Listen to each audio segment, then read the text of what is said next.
ৰাজ্যৰ কৃষকলৈ আশাৰ ৰেঙনি পাচলিৰ চাহিদা বৃদ্ধিৰ বাবে নতুন অনলাইন এপ্লিকেশ্যন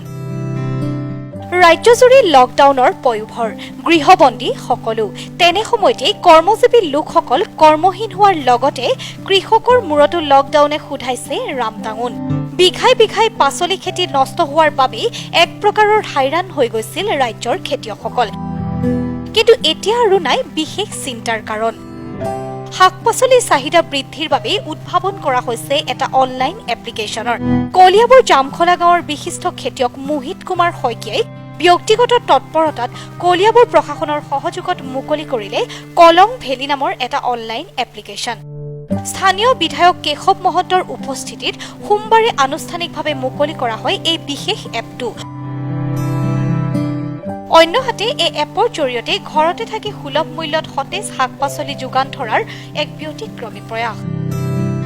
তেওঁৰ এই পদক্ষেপত এতিয়া শলাগ লৈছে জলসম্পদ মন্ত্ৰী কেশৱ মহন্তই সুবিধা কৰিবৰ কাৰণে তাৰপিছতে মোকো বহুত মানুহে পিছত বিচাৰে যে তেওঁলোকে লকডাউনৰ কাৰণে হোম ডেলিভাৰী দিব লাগে ব্যৱস্থা কৰিব লাগে এনেকৈ বহুত